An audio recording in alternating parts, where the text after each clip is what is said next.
Hello, on this video I want to show you how to pass information from one page to another page using the model. So this is the project from the past video where I was passing one value from one page to another page. But what if you want to pass more than one value? Well, you will have to create another input here.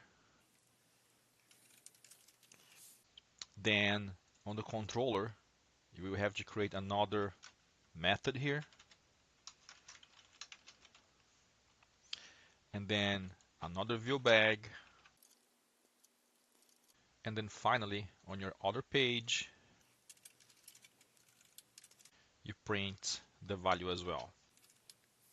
And if you do that, and you submit, and you should go to the other page with the two values. But what if you have 3, 4, 5, or 10 values you want to pass from one page to another page? If that's your case, then creating view bags for all these values become very cumbersome. To solve this problem, we should use what's called the model. So right here in the models folder, I'm going to right click and add a new item. I'm going to click on class and I'm going to name this class person. And this will be my person model. Click on add and here's my person model class. And I'm going to create a couple of properties right here. I'm going to type prop and then I'm going to press the tab twice. So it creates the property for me. So the first one will be a string username. And I'm going to do the same thing for the city. Now going back to the index, I'm going to change this form a little bit. So instead of action, I'm going to put ASP dash action. And this equals the page 2, which where I want to go. Method post. And instead of this input, I'm going to create a new input. So username and so now Visual Studio is complaining there's this red squiggly. That means something is wrong. And the reason something is wrong here is because this page cannot see the controller. So let's fix that. Right here on the top, I'm going to put a razor tag and then model. Notice it's model with lowercase. And then the name of your project, dot models, dot person. And now this page can see the person model. So now we can use this input and then I'm just going to put a break and then create the other input for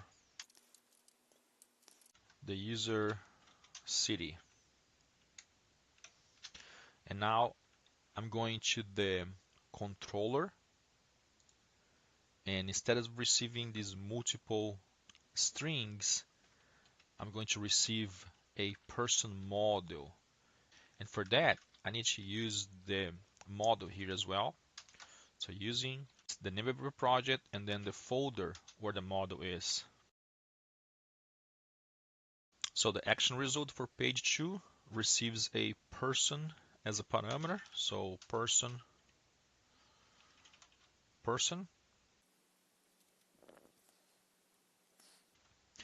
And you can do whatever you want to do with the person object. You can send its values to the database or do some validation. But in my case, I'm just going to pass it to the page 2. So I'm going to pass the object as a parameter to the page 2. And then finally on page 2, I need to add the model here as well. So razor tag model. Remember, it's model with lowercase, the name of your project,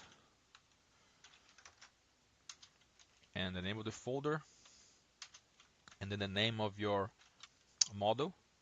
And then here I can use the razor tag again And this time I'm going to put model with capital M and dots, whatever I want to print. I want to print the name, and the same thing with the user's city. So let's run this program.